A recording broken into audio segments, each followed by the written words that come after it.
The great hall of Centaurus Prime stretched out like a crystal cathedral. Its walls gleamed with strange lights that moved like living things. Hundreds of beings filled the enormous space. Some floated in the air like clouds of gas. Others stood tall as trees with skin like metal. A few crawled on many legs across the polished floor. This was the Galactic Council, the most powerful group in known space. Council leader Vexithara stood at the center of it all. Her body looked like living crystal, sharp and bright. Light danced through her transparent form as she spoke. Her voice rang out clear and cold across the hall. "We gather today to discuss the human problem," she announced. The words echoed off the walls. "Once again, these creatures from the planet Earth request membership in our council. Once again, we must decide their fate." A low rumble of laughter filled the hall. It came from the Sauroch section, where large reptilian beings sat on stone benches. Their leader, General Krex, stood up slowly. His scales caught the light as he moved. When he spoke, his voice was deep and rough like grinding rocks. "The humans tell such funny stories," Krex said. "They claim their kind can lift metal beasts that weigh more than our war machines. They say a human female lifted something called a car to save her young. A car. These primitive vehicles must weigh several tons. Yet they expect us to believe soft flesh and weak bones can do this." More laughter echoed through the hall. The Nebulans joined in, their gaseous forms shimmering with amusement. They had no solid bodies, existing as clouds of intelligent gas held together by electromagnetic fields. When they spoke, it sounded like wind through caves. "We have studied their biology," whispered Elder Mist of the Nebulans. "Their muscles are simple protein fibers. Their bones are mostly calcium. They breathe a mixture of gases that would be toxic to most life forms, yet they claim to run vast distances without stopping. They say some humans have traveled hundreds of kilometers on foot in a single day. Such claims are clearly impossible." Ambassador Quillax of the insectoid hive clicked his mandibles together. His 6 legs tapped against the floor in a nervous rhythm. Like all his kind, he stood no taller than a human child, but his brain was connected to millions of others across space. "The hive has analyzed their stories with 10 million minds," Quillax buzzed. "We find them to be primitive mythology. They speak of humans who work for days without sleep during their disasters. They claim their kind can survive in temperatures that would kill most civilized beings. They even say humans have lived through their bodies being mostly destroyed, then returned to normal function. Such tales belong in children's stories, not serious discussion." Vexithara nodded, her crystal form flashing brighter. "These humans also claim they survived what they call extinction events. They say their planet has tried to kill them many times. Ice ages that lasted thousands of years. Rocks from space that destroyed most life. Poisonous air that should have choked them. Volcanic explosions that covered their world in ash. Yet somehow they claim to have lived through all of this." The Zephyrite Science Council whispered among themselves in voices like singing glass. Their leader, Dr. Shalthus, rose to speak. Her crystal body was older than most, shot through with veins of precious metals. "We have examined the data they provided about their home world," she said. "If their records are true, Earth is a death world beyond our comprehension. The gravity is strong enough to crush most of our kind. The weather systems are violent beyond measure. The planet orbits a star that bathes it in dangerous radiation. No intelligent life should exist there. If it did, it would be primitive and weak. Yet they stand before us and make demands," Krex growled. "They want to join our council. They want to trade with our merchants. They want to send their young to our universities. They act as if they belong among the stars when they have barely left their own system." The ethereal collective drifted closer to the center of the hall. They were beings of pure energy, held in forms that looked like moving light. When they spoke, their voices were like music played on crystal bells. "We have touched their minds," sang the collective. "What we found there troubles us. They do not think like civilized beings. Where we see impossible barriers, they see puzzles to solve. Where we see certain death, they see challenges to overcome. Their thoughts are filled with something they call hope. It is a strange concept that seems to make them ignore obvious reality." Vexithara turned to face the human delegation. 3 humans stood at the far end of the hall, looking small and soft compared to the alien giants around them. They wore simple clothes and carried no weapons. Their leader was a woman with gray hair and kind eyes. Her name was Ambassador Sarah Chen, though most of the council could not pronounce it correctly. "Ambassador Chen," Vexithara said, her voice carrying across the vast space. "You have heard our concerns. Your people make claims that seem impossible to us. You speak of feats that defy known science. You tell stories that sound like myths. How do you expect us to believe such things? Sarah Chen stepped forward. She moved with quiet confidence, showing no fear of the mighty beings around her. When she spoke, her voice was steady and warm.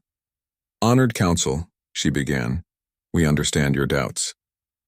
Our stories may sound impossible to you, but we do not ask you to believe them. We ask only for the chance to prove them. Prove them how? Demanded Krex. Will you lift one of our vehicles? Will you run to the edge of the system?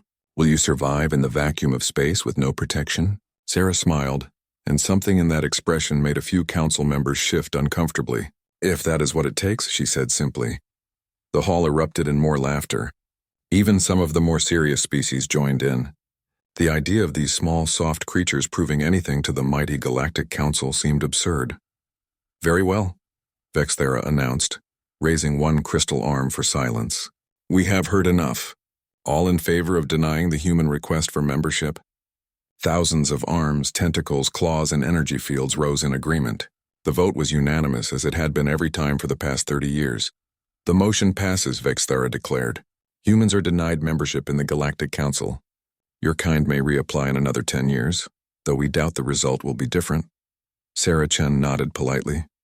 We understand, Council Leader, but perhaps you will allow us to demonstrate some of our capabilities before we leave, as a gesture of goodwill between our peoples? Absolutely not, Krex rumbled. We have wasted enough time on human fantasies. Return to your primitive world and learn your place in the galaxy.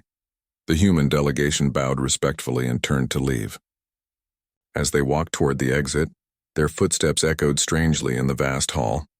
Several council members noticed that the humans moved differently than other species. Their steps seemed too light for their size, too quick for beings who had grown up in such heavy gravity. Curious, Dr. Shalthis whispered to her colleagues. Did you notice how they carried themselves? Almost as if our normal gravity means nothing to them. Imagination, another Zephyrate replied. You are seeing things that are not there. But as the humans reached the great doors, Sarah Chen turned back one more time. She looked directly at Vexthera and spoke words that would echo in the council leader's crystal memory for months to come. We will return, Sarah said quietly, and when we do, perhaps you will see us differently. The doors closed behind them with a sound like thunder. The council members began to disperse, already forgetting about the strange little delegation from Earth. They had important business to conduct, trade agreements to negotiate, and territorial disputes to settle. The humans were just another primitive species making impossible claims. None of them noticed that their most advanced sensors had failed to detect how the humans had arrived at Centaurus Prime.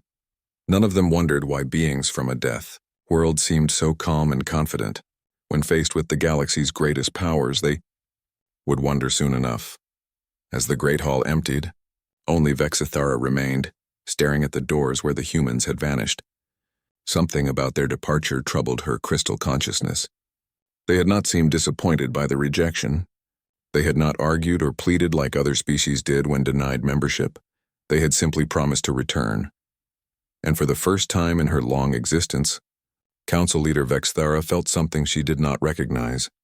It would be much later before she realized what that feeling was. It was unease. 3 months had passed since the humans left Centaurus Prime.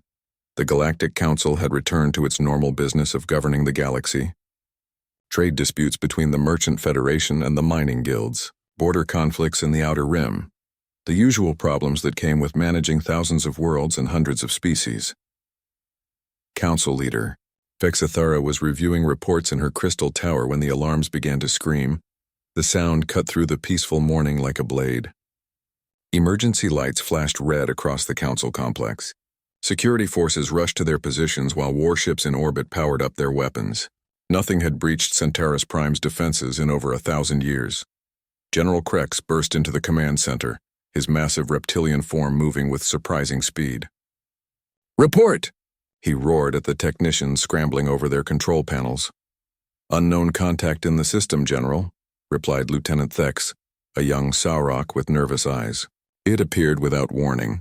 No warp signature detected, no quantum tunneling residue, no exotic matter traces. It's like it just materialized. Impossible, Krex growled. Nothing travels between stars without leaving traces. Show me. The main screen flickered to life, displaying the mysterious vessel. Krex stared at it in disbelief. The ship looked like it had been built in someone's backyard. Its hull was rough metal welded together in patches. Strange tubes and cables ran along its surface like veins. At the back, massive plates covered what appeared to be some kind of engine system. "What is that thing?" Krex demanded. Dr. Shalthus materialized beside him, her crystal form shimmering with scientific curiosity. "It appears to be some kind of nuclear pulse propulsion system," she said, studying the readings. "But that's impossible. No biological life form could survive the radiation and acceleration forces involved." "Nuclear pulse what?" Krex turned to stare at her. "Ancient theory," Shalthus explained. "You detonate nuclear explosives behind a massive plate and ride the shock wave. It was considered by primitive civilizations as a possible means of space travel, but the forces involved would kill any living crew. The radiation alone would be lethal." The communication system crackled to life. A voice spoke in clear galactic standard, though with a strange accent that several beings recognized. "Centaurus Prime Control, this is the human vessel Determination. We're requesting permission to dock. Sorry, we're a bit late. We had to stop and fix a coolant leak." Silence filled the command center. Every being present stared at the speakers as if they had gone insane. Did they just say human vessel?" Lieutenant Thex whispered. Krex grabbed the communication unit with one massive claw. "Human vessel, identify yourself immediately. How did you reach this system?" "We flew here," came the cheerful reply. "Built this beauty in about 6 months. Had to use mostly scrap metal and spare parts, but she flies just fine. Took us a while to work out the kinks in the Orion drive system, but we figured it out." "Orion drive?" Dr. Shalthus moved closer to the speakers. "Do you mean nuclear pulse propulsion?" "That's right." "Pretty neat, isn't it? We can hit about 12% of light speed once we get going. Not bad for our first interstellar ship. We've got plans for much faster ones once we work out some of the technical problems." Krex looked at Shalthus, who was flickering with what appeared to be scientific panic. "Is this possible?" he demanded. "No," she replied firmly. "Absolutely not. The acceleration forces alone would turn any biological creature into paste.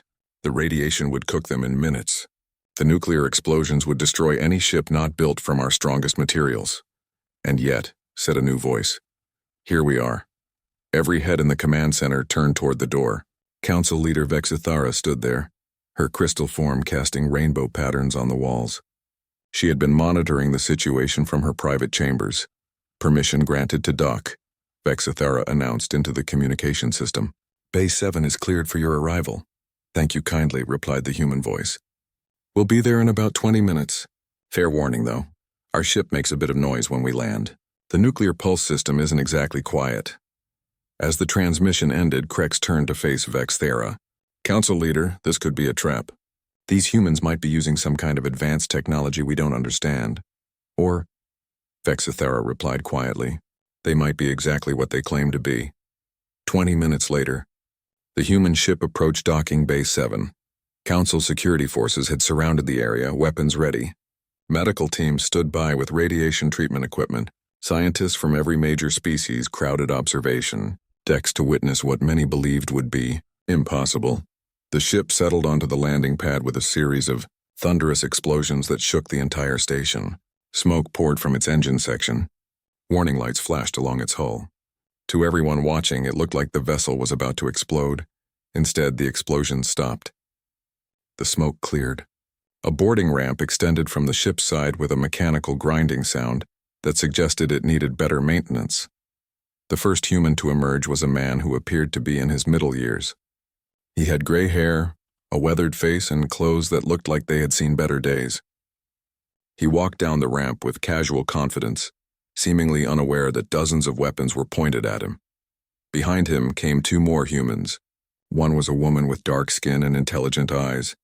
The other was a younger man with the kind of smile that suggested he found everything around him fascinating. The first man approached the security cordon and nodded politely to General Krex. "I'm Captain Marcus Webb," he said. "This is Dr. Elena Vasquez and Engineer Tom Morrison. We're here to see the Council about membership again." Krex stared down at the small human. "You flew here in that contraption?" "She's not pretty, but she gets the job done," Captain Webb replied with obvious pride. "Tom here designed most of the propulsion system. Elena figured out the radiation shielding. I just steered." "Radiation shielding?" Dr. Shalthus pushed through the crowd, her crystal form practically vibrating with curiosity. "Show me your protection systems." Tom Morrison grinned and pulled out what looked like a simple handheld device. "Well, we started with basic lead plates, but that was too heavy. So we developed this polymer that absorbs most types of radiation and converts it to heat. Then we just vent the heat through these cooling systems Elena designed." He spoke as if he were discussing a minor engineering problem rather than revolutionary technology that should have been impossible for a primitive species to develop. Dr. Vasquez stepped forward and addressed Shalthus directly. "We understand this might seem unusual to you, but we've been working on interstellar travel for quite some time. We had to get creative since we don't have access to whatever technology you advanced species use." "How long did this journey take?" Vexthera asked, floating closer to the group. "About 2 months, Captain Webb replied. "We could have made it faster, but we wanted to test all our systems thoroughly. Plus, we had to stop a few times to make repairs. Space travel is hard on equipment." "2 months," whispered someone in the crowd. "They traveled between star systems in 2 months using controlled nuclear explosions." "And the acceleration forces?" demanded Krex. "How did you survive the G-forces?" Engineer Morrison scratched his head thoughtfully. "Well, we built these pressure suits that distribute the force across our whole bodies. Plus, we've got these couches that adjust to support us during acceleration. It's not comfortable, but it's bearable." "Bearable," Dr. Shalthus repeated faintly. "Forces that should liquefy your internal organs are bearable." "You get used to it," Dr. Vasquez said with a shrug. "The human body is pretty adaptable. We've been dealing with high-stress situations for millions of years. This is just another challenge to solve." The crowd of observers had grown larger. Representatives from dozens of species pressed forward to get a better look at the impossible humans. Whispered conversations filled the air in hundreds of languages. "We should scan them," suggested one of the Zephyrite scientists. "Their biology must be different from our records." "Good idea," Vexithara agreed. "Dr. Vasquez, would you consent to medical examination? We want to understand how you survived your journey." "Of course," Elena replied cheerfully. "Though I should warn you, human biology might seem a bit unusual compared to what you're used to." An hour later, the results of the medical scans sent shockwaves through the scientific community. The human's bone density was 3 times higher than previous measurements. Their muscle fibers contained structures that no known biology textbook described. Their cardiovascular systems operated at efficiency levels that should have been impossible. Most disturbing of all, their cellular activity showed signs of recent adaptation. It was as if their bodies had changed during the journey to better handle the stresses of their nuclear pulse propulsion system. "This is impossible," Dr. Shalthus announced to the assembled scientists. "Biology doesn't work this way. Organisms can't adapt this quickly to new environments." Tom Morrison, who had been listening to the discussion, raised his hand politely.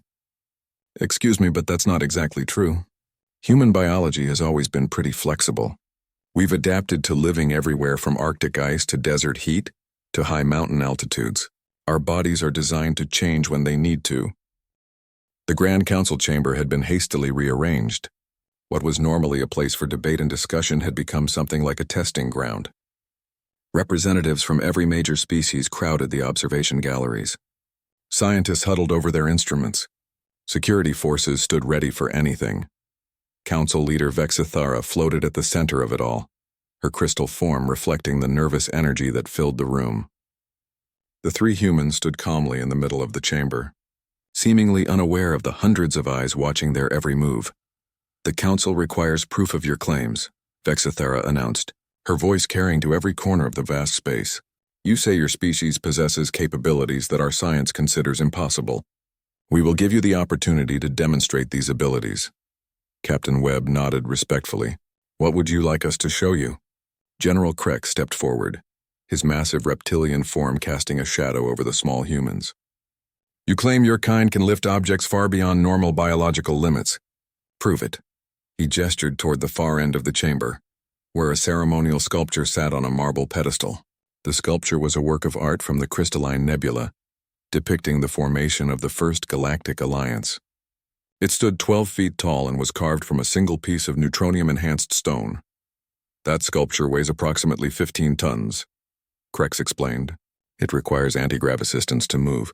If your species truly possesses the strength you claim, Lift it. Dr. Elena Vasquez looked at the sculpture thoughtfully. That's quite heavy, she admitted. I'm not sure I could manage it under normal circumstances. As we suspected, muttered one of the Sorok observers. Another human fantasy exposed. Elena turned to look at him with a slight smile. I said normal circumstances. But circumstances aren't always normal, are they? As if summoned by her words, alarms began to sound. Not the emergency klaxons that had announced the humans' arrival, but the different tone that indicated a natural disaster. The building shook slightly as automated systems came online. Seismic event, announced the computer system. Magnitude 4.2. All personnel remain calm. Building systems are compensating. Most of the alien observers barely noticed the minor earthquake. Centaurus Prime was a stable world, and small tremors were not uncommon. But Elena Vasquez suddenly went very still, her head tilted as if listening to something only she could hear. Tom, she said quietly, do you hear that? Engineer Morrison nodded, his expression becoming serious. Sounds like something fell in the lower levels. Captain Webb was already moving toward the chamber's exit. We need to check the foundation supports. An earthquake this close to the ceremonial levels could have caused structural damage. Where are you going?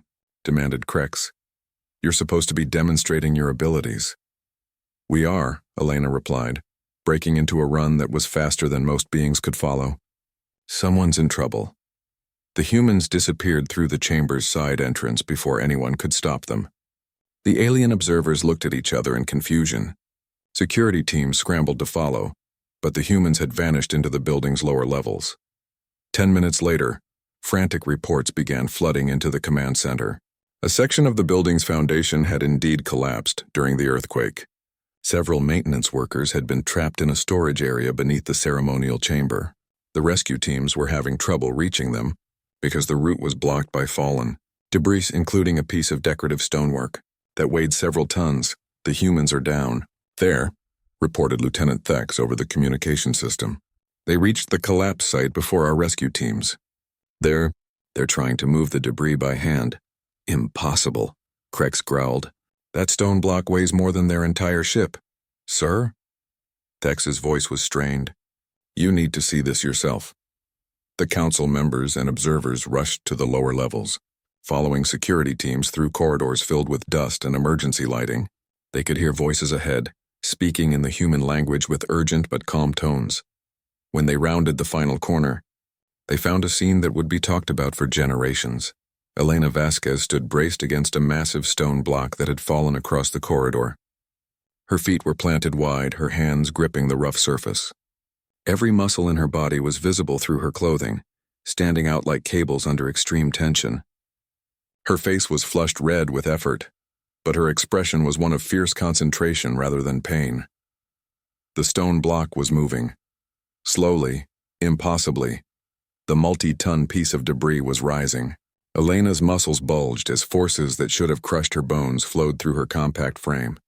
Her breathing was controlled and steady despite the massive load she was supporting.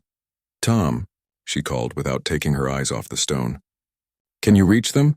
Tom Morrison was already crawling through the gap Elena had created, squeezing into the collapsed space where 3 Centauran maintenance workers were trapped. His movements were quick and precise, showing no fear of the unstable debris around him. I've got them, he called back. 2 are injured but mobile. The 3rd has a broken leg. I'm going to need a few more minutes. Take your time, Elena replied calmly. The stone block hadn't moved an inch since she'd lifted it. She held it steady as if it weighed nothing, though sweat was beginning to run down her face. The watching aliens stood in stunned silence. Their instruments were registering impossible readings. Elena's muscle fibers were operating at efficiency levels that should have torn them apart. Her skeletal system was handling stress loads that should have turned her bones to powder. How is this possible? Whispered Dr. Shalthus. The forces involved. Her body should be collapsing under that weight. Captain Webb, who was coordinating the rescue from the side, overheard her. Elena's daughter was born premature, he explained while keeping one eye on the rescue operation. She spent 3 months in the hospital fighting for her life. Elena lifted a car off her when she was 2 years old, and it was sliding down a hill toward her. She carried her injured husband out of a burning building. She's had practice. Practice? Dr. Shalthus's crystal form flickered with incomprehension. Practice at lifting impossible weights? Practice at doing whatever it takes to protect the people she cares about, Webb corrected gently. Tom Morrison emerged from the gap, supporting one of the injured maintenance workers. The Centauran was twice his size but seemed to weigh nothing in Tom's arms. Behind them came the other two workers, one limping heavily. "Clear!" Tom called. Elena let out a controlled breath and slowly lowered the stone block back into place. It settled with a grinding sound that made several observers flinch. Elena straightened up, rolled her shoulders to work out the tension, and turned to check on the rescued workers. "Is everyone okay?" she asked with genuine concern. "Any injuries that need immediate attention?" The maintenance workers stared at her in shock. They had just been rescued by a being they had never seen before, who had lifted a weight that their strongest machinery would have struggled with. You saved us," one of them whispered in accented Galactic standard. "How did you?" Elena smiled warmly. "We heard you were in trouble. Couldn't just leave you there, could we?" General Krex approached the group slowly, his massive form moving with unusual caution. "Human," he said carefully. "What you just did. Our scientists say it should be impossible." Elena looked at him with mild confusion. "What should be impossible? Helping people who are hurt?" "Lifting 15 tons of stone with your bare hands," Krex clarified. "Oh, that." Elena shrugged. "It wasn't 15 tons. More like 8 or 9. And I didn't lift it, I just supported one end while the other end stayed on the ground. Basic leverage. We learned about that in elementary school." Dr. Shalthus floated closer, her crystal form pulsing with scientific excitement. "Your muscle efficiency readings. They're beyond anything in our medical databases. How did your body generate that much force?" Elena considered the question seriously. "Well, when someone needs help, you find the strength you need. My body produced extra adrenaline. My muscle fibers restructured to handle the load, and my nervous system coordinated the effort. It's not that complicated." "Your muscle fibers restructured?" Dr. Shalthus's voice rose to a higher pitch. "In real time?" "During the lift?" "Sure," Elena replied. "The human body is pretty good at adapting quickly when it has to. We've been doing it for millions of years." Tom Morrison had finished checking the injured workers and was walking back toward the group. "Medical teams are on the way," he reported.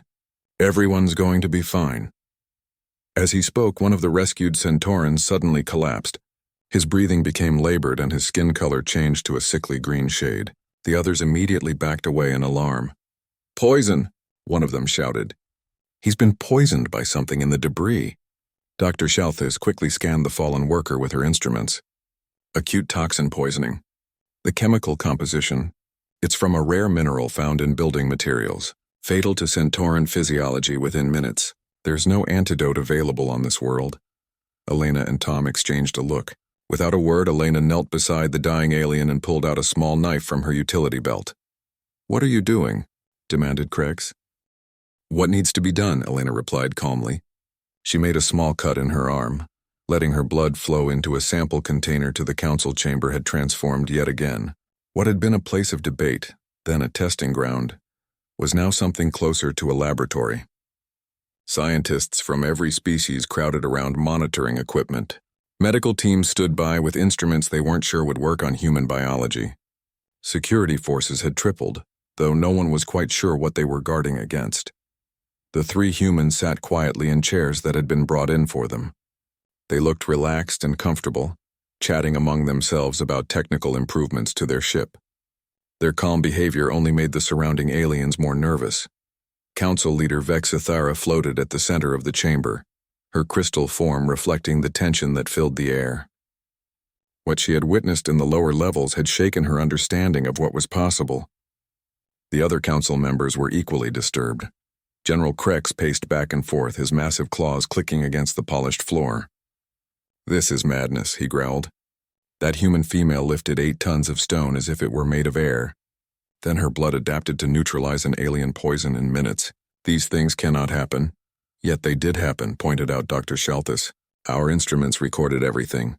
The data is undeniable even if it makes no sense." Elder Mist of the Nebulans drifted closer to the discussion. "Perhaps we were too quick to dismiss their claims. If they can do what we witnessed, what else might they be capable of?" Vexithara turned to address the humans directly. "Captain Webb, Your people have demonstrated abilities that challenge our understanding of biology. We need to know the full extent of your capabilities. Marcus Webb looked up from his conversation with his companions. What exactly do you want to know? Everything, Vexithera replied simply. Show us what humans can really do. Webb exchanged glances with Elena and Tom. That's a pretty broad request. We're just 3 people. We can't demonstrate everything our species is capable of. Then demonstrate what you can, Krex demanded. We have a testing facility that was designed to evaluate the limits of biological endurance. It's been used to test warriors from every member species. No being has ever completed the full challenge. Dr. Vasquez raised an eyebrow. What kind of challenge? The Crucible, Dr. Shalthus explained. It's a holographic environment that simulates the worst conditions found on inhabited worlds.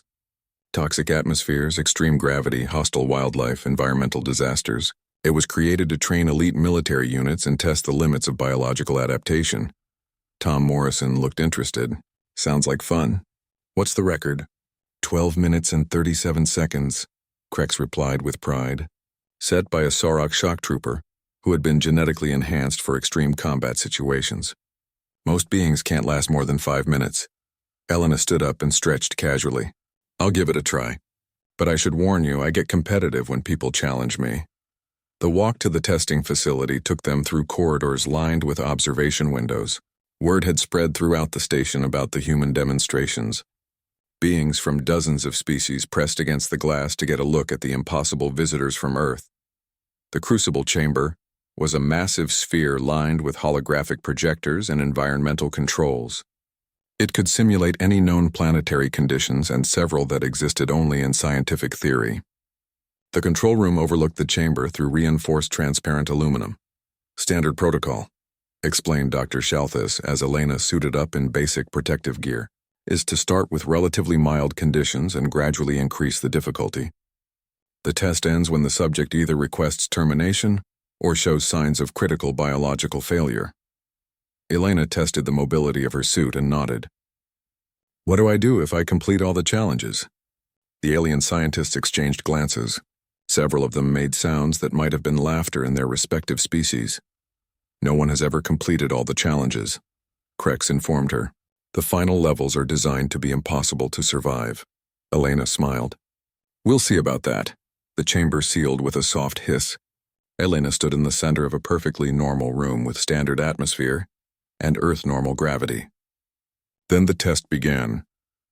Level 1 simulated a desert world with twice Earth's gravity and surface temperatures hot enough to melt lead. Elena's movement slowed slightly as the gravity increased, but she continued walking normally across the sand. When the temperature readings showed levels that should have been fatal, she simply removed her helmet and breathed the superheated air as if it were a warm summer day. Impossible, whispered Dr. Shalthus. Her body temperature should be spiking. Instead, it's remaining perfectly normal. Level 2 added a toxic atmosphere that was poisonous to most known life forms. Elena took a deep breath and kept walking. Her blood chemistry began adapting in real time, neutralizing the toxins faster than they could accumulate. Level 3 introduced hostile wildlife, holographic predators that were modeled after the most dangerous creatures in known space, materialized around her. Elena studied them for a moment, picked up a rock and began hunting them with systematic efficiency. By level 5, the observers had stopped taking notes and were simply staring in shock. Elena was fighting off predators, breathing poison gas and moving normally in gravity that should have crushed her bones. Her vital signs remained steady. If anything, she seemed to be enjoying herself. She's adapting, Tom Morrison observed from the control room. Every challenge is making her stronger rather than weaker. Level 10 introduced environmental disasters. Earthquakes shook the ground while volcanic eruptions filled the air with ash and molten rock. Elena found shelter, waited for the eruption to end, then continued exploring as if nothing had happened. What is she made of? Demanded one of the insectoid observers. Captain Webb, who had been watching with calm interest, answered quietly. She's made of 4 billion years of evolution on a planet that tried to kill everything that lived on it. She's made of ancestors who survived ice ages and meteor impacts and volcanic winters. She's made of people who looked at impossible odds and decided to try anyway. Level 15 was supposed to be the end of the test. the chamber filled with radiation that would have been lethal to most species in seconds. Elena paused, looked at the radiation detector on her suit, and adjusted her biology to process the radiation as if it were sunlight. "Turn up the difficulty," she called to the control room. "There is no more difficulty," Dr. Shalthis replied faintly. "You've completed every challenge we have." Elena looked disappointed. "That's it? You said this was supposed to be hard." The chamber powered down and Elena walked out looking completely refreshed. The alien observers stared at her as if she were some kind of supernatural being. "How do you feel?" asked Dr. Shalthis, running her scanners over Elena's body. "Great," Elena replied honestly. "That was a nice workout. Though I have to say, your toxic atmosphere simulation could use some work. It wasn't nearly as bad as what we breathe in some of our industrial cities." General Krex had been unusually quiet during the demonstration. Now he stepped forward, his massive form towering over the small human woman. "What you just did," he said slowly, "should have killed you a dozen times over, yet you seem completely unaffected. How is this possible?" Elena considered the question seriously. "Well, my body adapted to each challenge as it came up. When the gravity increased, my bone density adjusted. When the atmosphere turned toxic, my blood chemistry changed to neutralize the poisons. When the temperature rose, my metabolic rate shifted to handle the heat. It's not that complicated. Your body adapted?" Dr. Shalthis' voice was strained. "In real time? To conditions you've never experienced before?" "Sure," Elena shrugged. "That's what human bodies do. We're really good at not dying." Tom Morrison stepped forward. "If you want to see something really impressive, you should test Captain Webb. He's the one who flew us here through a radiation field that would have sterilized most planets." Captain Webb held up his hands. "I think we've demonstrated enough for one day." But Elder Zix of the Luminals drifted closer. "No," the energy being said in a voice like distant thunder. "We need to understand." "What are you?" Webb looked at the assembled aliens, all of whom were staring at him with expressions of awe, fear, and confusion. "We're human," he said simply. "We're what happens when evolution takes place on a death world. We're what you get when a species has to adapt or die for millions of years. We're what you become when giving up isn't an option." He paused, looking around the room at beings who could travel between stars, manipulate matter at the molecular level, and communicate across galactic distances. "We're not special," he continued. "We're just stubborn. When something tries to kill us, we figure out how to survive it. When something seems impossible, we find a way to do it anyway. When someone needs help, we help them even if it's dangerous." The chamber fell silent. The only sound was the humming of environmental systems and the quiet breathing of the humans. Finally, Council Leader Vex Thera spoke. "You're saying that all humans possess these capabilities?" Captain Webb nodded. "To varying degrees, yes. Elena here is particularly good at physical adaptation. Tom is excellent with technical problem-solving." The Grand Council chamber had never been so quiet. Representatives from hundreds of worlds sat in absolute silence, their attention focused on three small figures standing at the center of the vast space. The demonstrations were over. The impossible had been proven possible. Now came the moment of truth. Council Leader Vexithara floated above the assembly, her crystal form casting prismatic light across the chamber. For the first time in her long existence, she felt uncertain. Everything she thought she knew about the universe had been challenged in the span of a single day. "The Council has seen enough," she announced, her voice carrying to every corner of the hall. "Captain Webb, Dr. Vasquez, Engineer Morrison, your species has demonstrated capabilities that defy our understanding of biological science. Before we proceed with any decisions regarding membership, we need answers." Captain Webb stepped forward slightly. His posture was relaxed, but something in his bearing suggested depths that the aliens were only beginning to understand. "What do you want to know?" he asked. General Krex rose from his seat, his massive form casting shadows across the floor. When he spoke, his voice lacked its usual arrogance. "How?" he asked simply. "How does your species possess such abilities? What made you into what you are?" Captain Webb was quiet for a moment, as if considering how to explain something that should have been obvious. "Earth," he said finally. "Our world made us what we are." Dr. Patricia Wong materialized beside him, her holographic form shimmering into existence. She was another human, participating in the session remotely from Earth. Her appearance caused murmurs. Throughout the assembly, they hadn't known there were more humans involved in the Discussion. Dr. Wong is our xenobiologist, Captain Webb explained. She can explain better than I can. Dr. Wong nodded to the assembled delegates. Honored council members, she began. You've been thinking about this situation incorrectly. You've been asking how humans can do impossible things. The real question is, why can't you? The chamber erupted in startled conversations. The idea that the aliens were somehow deficient had never occurred to them. Dr. Wong continued calmly. Your species evolved on garden worlds, planets with stable climates, predictable weather patterns, and environments that supported life consistently for millions of years. You developed intelligence and technology because you had the luxury of stable evolution. She gestured, and holographic displays appeared throughout the chamber, showing images of various alien homeworlds.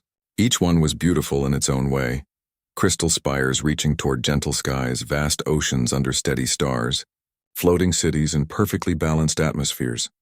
Earth is different, Dr. Wong said, and the displays changed. The new images showed a world of impossible violence, volcanic eruptions that blasted ash into the atmosphere for decades, ice sheets kilometers thick covering entire continents, meteors the size of mountains smashing into the surface, oceans that boiled away and reformed multiple times. Earth has experienced 5 major extinction events in the past 500 million years, Dr. Wong explained. Events that wiped out between 70 and 96% of all life on the planet. The asteroid that killed the dinosaurs? That was just the most recent one. Elder mist of the nebulans drifted closer to the display. How did anything survive such catastrophes? Most things didn't, Dr. Wong replied simply. That's the point. Life on Earth has been playing a game of survival where the rules change constantly, and the penalty for losing is extinction. She gestured again, and the displays showed the evolutionary tree of life on Earth. It was a twisted, broken thing, with entire branches ending abruptly only to be replaced by new growths that were stronger, more adaptable, more determined to survive. Humans are the latest model, Dr. Wong continued. We're the result of 4 billion years of evolution under pressure. Every generation that survived did so, because they were better at adapting than the generation before them. Captain Webb took over the explanation. When Elena lifted that stone block, she wasn't doing anything supernatural. Her body responded to an emergency by temporarily restructuring her muscle fibers and increasing her bone density. It's an adaptation that developed because our ancestors had to lift heavy objects to save their families from disasters.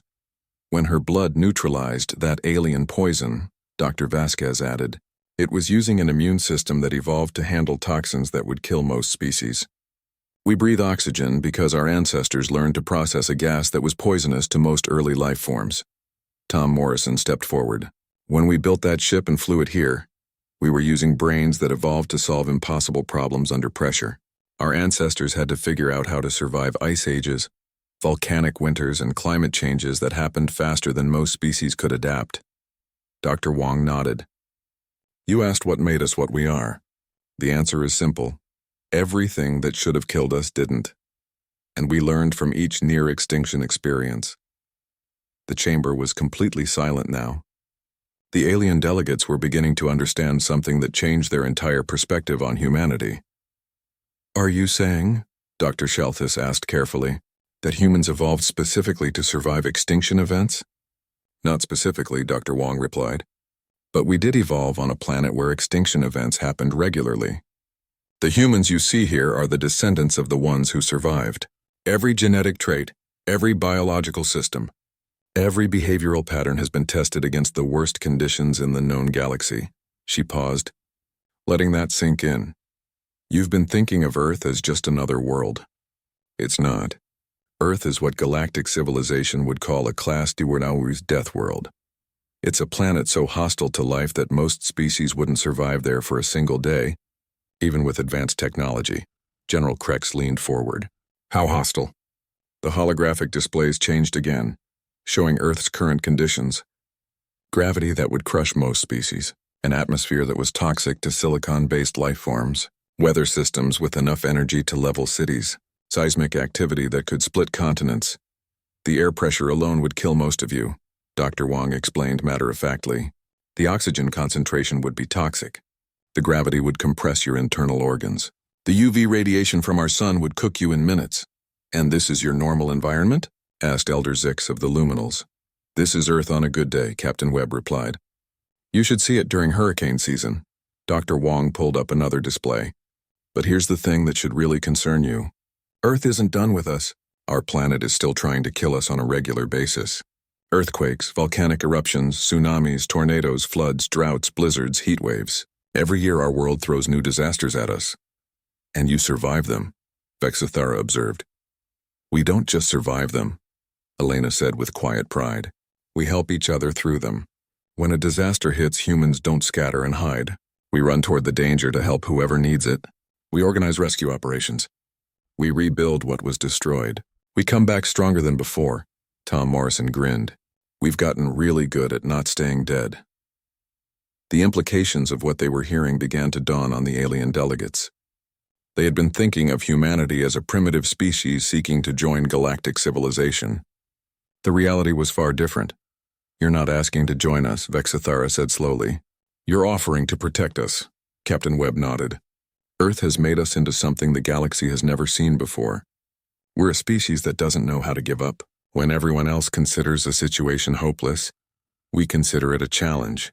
When something seems impossible, we figure out how to do it anyway. Why? Demanded Krex. Why do you want to protect species that have rejected you? Elena answered this time. Because that's what humans do. When we see someone in trouble, we help them. It doesn't matter if they're human or alien or something we've never seen before. It doesn't matter if they like us or not. If they need help, we help them. Dr. Wong brought up a final display. It showed human settlements throughout Earth's solar system. Bases on airless moons, cities floating in gas giant atmospheres, research stations and asteroid fields that would be lethal to most life forms. We've already started terraforming worlds that your species would consider uninhabitable, she explained. Not for ourselves, but for any species that might need a home. We're preparing to offer sanctuary to any civilization that faces extinction. Because we know what extinction looks like, Captain Webb added quietly. We've been there. We've survived it. Multiple times. And we know that no species should have to face it alone. The chamber remained silent for a long moment. The magnitude of what the humans were offering began to sink in. They weren't asking for charity or seeking to benefit from advanced alien technology. They were offering themselves as guardians for civilizations that had never faced real hardship. Finally, Council Leader Vexthara spoke. The Council will now vote on human membership, she announced. All in favor of accepting humanity into the Galactic Council? Every hand, tentacle, energy field, and appendage in the chamber rose in agreement. The vote was unanimous, but Vexithara wasn't finished. I propose a second motion, she continued. That humanity be granted not just membership but guardianship status. That Earth be recognized as the galaxy's primary sanctuary world for species facing extinction.